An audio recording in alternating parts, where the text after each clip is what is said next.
말씀을 정리를 하겠습니다. 시편 146편부터 150편까지는 시편의 장장 150편을 결론하고 말미로 찬양하라 찬양하라 찬양하라. 그래서 찬양시라고 그럽니다. 여러분 한번 보세요. 시편 146편 1절이 무엇으로 시작하죠? 할렐루야. 할렐루야라는 거, 할렐은 찬양한다. 우르르는 같이 함께 모두. 야는 여호와의 약자예요. 할렐루야. 우리가 다 모두 힘을 합하여 같이 하나님을 찬양하자. 그 다음에 10절에 보세요. 10절 제일 끝에 어떻게 끝나죠? 할렐루야로 끝나죠. 그래서 146편부터 150편까지는 할렐루야로 시작해서 할렐루야로 끝납니다. 한 장만 넘겨보세요. 여러분들 큐티 한 장 넘겨보시면 147편에 1절 보면 할렐루야로 시작하죠. 여러분 눈으로 확인해 보시라는 거죠. 20절에 보면 어떻게 끝나요? 할렐루야. 이게 150편까지 있습니다. 오늘은 이 전반적인 구조를 좀 설명은 내일 좀 하기로 하고, 오늘은 우리가 짧지만 사실 짧은 건 아니지만은 큐티를 어떻게 하는가에 대해서 잠깐 내가 몇 번 언급하고 짧게 말씀 묵상하도록 하겠습니다. 우리가 시중에 많은 큐티 방법들이 있어요. 다 훌륭해요. 훌륭하지만 가장 큐티 방법론에 있어서 말씀에 깊이 있게 들어가고 말씀에 정직이 들어가는 것은 매일성경, 성서윤의원, 이건 영국에서 유래했어요.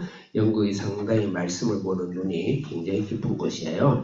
그래서 매일 성경을 따르는 것이 가장 중요하고 좋다. 그렇게 저는 수십 년 큐티를 하면서 그 큐티는 일단은 말씀을 번개처럼 또 우레처럼 천둥처럼 날 속에 성령이 나를 강타하시는 말씀을 받는 게 일단은 그게 중요한 적용점이 중요합니다. 그렇지만 말씀을 글로 주셨고 문학을 주셨기 때문에 반드시 글로 이해하는 것을 아주 중요합니다. 이 말씀의 본문이 여러분 학교 다닐 때 국어 시험에 나왔다 생각하고 정확하게 안의 뜻을 구분하는 것이 말씀이 가장 중요하다. 그거 없이 말씀을 읽고 나의 필요한 말씀을 받는다든지 내 마음에 감동을 준다든지 그거는 그 다음에 하는 겁니다. 부차적으로 하는 것이지 성경을 그렇게 읽으면 절대 안 된다라는 거. 그래서 말씀을 우리 큐티할 때 실제로 그래서 여러분 예전에 공부할 때 국어 공부할 때 한번 기억해 보세요. 문단을 구분해야 돼. 전체가 눈 속에 왜 안 들어와요? 사람은 한계가 있어요. 그 작은 문단으로 여러분 문단을 어떻게 구분합니까? 자꾸 하다 보면 실력을 키워야 돼요. 그래서 여러분 볼 때 여기 있는 교재를 참고하지 말고 교재를 덮어놓고 먼저 말씀 자체에다 본문 놓고 여러분들 틀려도 괜찮아요. 문단을 구분하세요. 문단을 구분하고 문단에서 뜻을 정리하는 걸 요지라고 해서 뜻을 정리하면 그 안에 키워드, 중심 단어들이 보일 거예요. 그러면 그 중심 단어를 가지고 그 다음에 다시 그 1절, 2절, 3절을 중심 단어로 옷을 입히는 거예요. 깊이 그 중심 단어만 생각하면서 찾아보면 찾을 것이 많아요. 1절에도 많고 2절에도 많고 3절에도 많고 다시 말해서 등산이라는 주제를 갖고 있다면 큰 방을 열어보면 예전에 안 보이던 등산의 옷들이 보일 것이고 작은 방도 보일 것이고 창고를 열면 등산의 장비가 보일 거예요. 예전에 별로 의미 없이 넝그러졌던 것이 또 부엌에 가면 등산 장비들이 보이겠죠. 그런 주제로 해변가 가면 해변의 주제가 다르죠. 그렇지 주제를 정해놓고 요지를 정해놓고 나서 각 절마다 그 요지를 가지고 쭉 작성을 하는 그걸 목록 작성하는 거예요. 굉장히 그렇게 되면은 논리와 논술이 아주 깊어집니다. 사실 그래서 그렇게 하는 그럴 때 프린스플이 나타나요. 거기까지 여러분 가면 좋겠지만 목회자들도 참 힘든 부분이긴 하지만 우리 매일 성경을 공부하는 분들을 묵상하는 분들 굉장히 중요하다. 그러면 그렇게 해서 각각 주제를 문단을 정하고 그 다음에 먼저는 문단을 정하고 그 다음에 요지를 정해가지고 전체 주제와 요지를 정해놔놓고 금방 주제 중심 단어에 묵상을 하는 것은 성경 66권 전체는 하나님이 어떤 분인가 가장 중심 주제야. 그걸 찾기 위해서 하나님께서 우리에게 말씀을 주셨기 때문에 66권의 전체 주제 하나님 어떤 분인가 예수님이 어떤 분인가 성령님이 어떤 분인가의 주제로 1절, 2절, 3절에 성경 전체의 주제이기 때문에 그래서 하나님 어떤 분인가를 찾는 거예요. 두 번째로는 각 본문의 주제를 가지고 아까 설명을 했지만 본문의 주제를 가지고 등산이면 등산, 바닷가면 바닷가, 예? 그 다음에 학항서면 학항서, 그런 주제로 1절, 2절 쭉 찾는 거예요. 그것이 바로 두 번째 교훈이 되는 겁니다. 교훈. 우리 하나님 어떤 분인가? 그 다음에 교훈 두 가지를 크게 구분하죠. 교훈이에요. 그렇게 찾다 보면 그 교훈 안에 내게 주시는 명령이 있는가, 붙잡을 약속이 있는가, 본받을 모범이 있는가, 나에게 주시는 교훈이 있는가, 내가 고백할 죄가 있는가, 이런 부류들이 거기 안에서 나중에 나오게 되겠죠. 그래서 적용은 아주 구체적으로 해야 됩니다. 또 남에게 하지 말고 나에게 해야 돼요. 적용하는데 자꾸 남편 얼굴이 왔다 갔다 하면 안 돼요. 나한테 적용해야 돼요. 그 다음에 결단해야 됩니다. 자, 시편 146편 1절 읽겠습니다. 크게 시작. 2절 시작. 예, 오늘은 찬양인데 찬양할 때 결단을 해야 됩니다. 결단하라. 여기서 1절, 2절에서 아주 중요한 사실은 우리 적용점은 찬양도 결단이 필요한 거예요.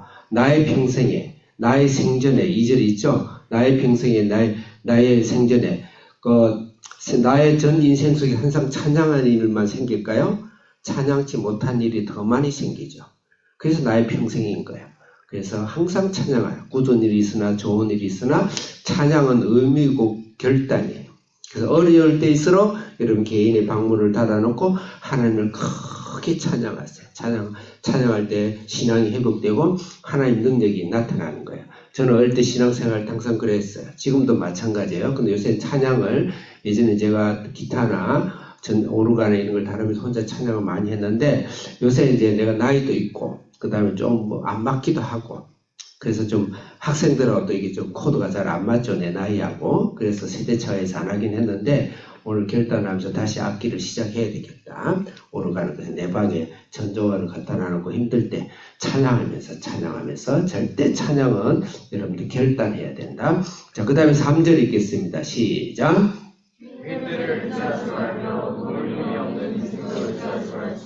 잠깐 잘 들립니까? 잘 들려요? 예.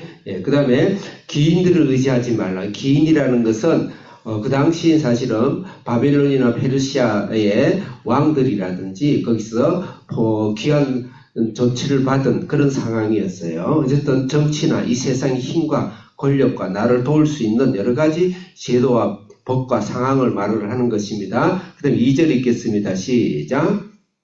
4절 읽겠습니다. 시작.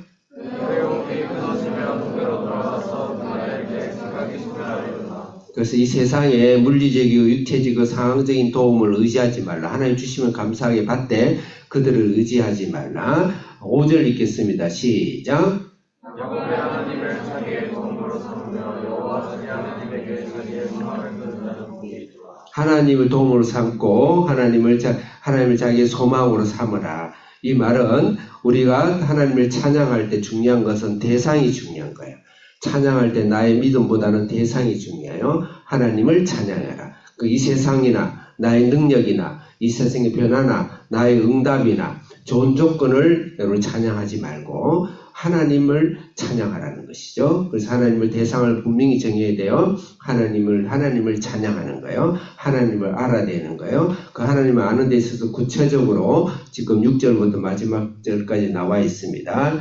6절 읽겠습니다. 시작. 여호와는 천지와 바다와 그 중에 만물을 지으시며 영원히 지시하는 분이시며 그 하나님의 대상은 우리가 알아야 되는데 그분은 첫째 천지를 지으신 분이시죠. 천지를 만물을 지으시고 그 다음에 영원히 진실을 지킨다. 이 말은 그 만물을 영원히 유지하신다 이 말입니다. 만물에 대해서 진실을 지키신다. 만물을 통제하시고 운영하시고 섭리하신다 이 말입니다. 그 하나님을 찬양해야 돼요. 우리가 찬양할 때 좋은 일이 생겼다든지 그 다음에 찬양할 만한 일이 생겨서 찬양하는 것이 아니고 또 그 사람으로 말미암아서 누구로 말미암아서 찬양하는 것이 아니고 하나님 자신을 찬양해야 돼요. 하나님을 알면 알수록 찬양되어지는 거예요. 그 천지를 지으시고 천지를 운행하시는 하나님을 찬양해야 됩니다. 내가 상황이 어렵더라도 여러분은 흐르는 물을 보면서 하늘을 흘러가는 구름을 보면서 하나님의 오묘함과 신묘함과 하나님의 찬양이 우리 속에 나옵니까? 그 다음에 나무 잎을 보면서 꽃을 보면서 하나님 얼마나 이 세상에 하나님의 성품과 하나님 인자하심을 우리가 느끼고 찬양하고 있는지요. 이 세상의 주인이 하나님이 그 속에 나타나 있는 하나님을 찬양하는 수준까지 가야 돼요. 하나님 앞에 우리 만물을 보면서도 이 세상의 운행, 이 세상에 주시는 하나님이 창조의 하나님을 보면서 우리가 찬양할 수 있어야 되겠다. 7절 읽겠습니다. 시작.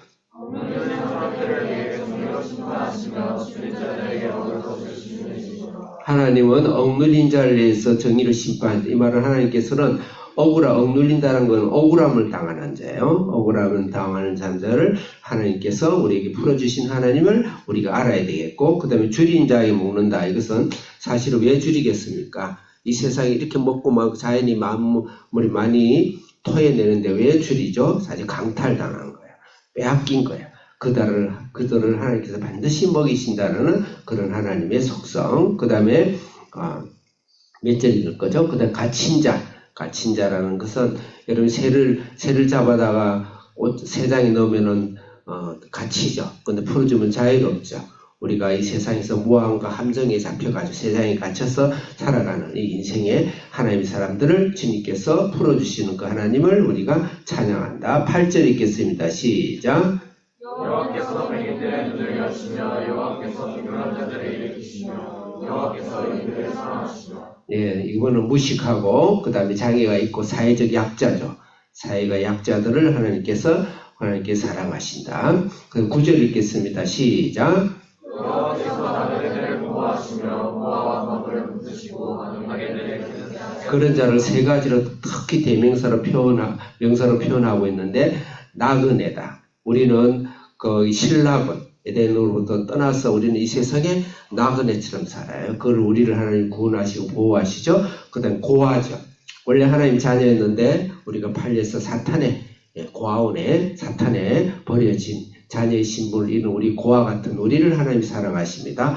가부입니다. 예수님이 우리 신랑이시고 예수님과의 친밀한 관계에 있는데 우리는 그로부터 쫓겨났고 자기를 잃어버린 가부. 하나님이 그들을 우리가 붙드신다. 이건 누가 생각이 납니까? 예수님이시죠. 예수님이 우리를 통해서 억눌리고 포로되자고 눈먼 자고 가난하고 나그네와 고아와 가부된 우리를 붙드시는 그 하나님을 우리가 믿어야 돼요. 그 하나님을 알아야 돼요. 그럴 때 찬양이 더 깊어지는 거예요. 그냥 하나님 찬양하지 마시고 그분을 알기 위해서 우리가 말씀 속에 하나님이 우리 포로된 자를 자유케 하고 눈먼 자를 자유케 하고 가난한 자를 자유케 하시는 그 예수님에 더 깊이 들어가는 그런 신앙으로 하나님을 찬양하도록 하겠습니다. 기도하겠습니다. 살아계신 하나님 아버지, 감사합니다. 우리 평생에 하나님을 우리 찬양해도 되고 안 되는 것이 아니고 찬양을 결단하고 하나님 앞에서 그 하나님, 이 세상을 바라보지 않고 우리를 사랑하고 우리를 포로된 자에서 눈먼 자에서 가난한 자에서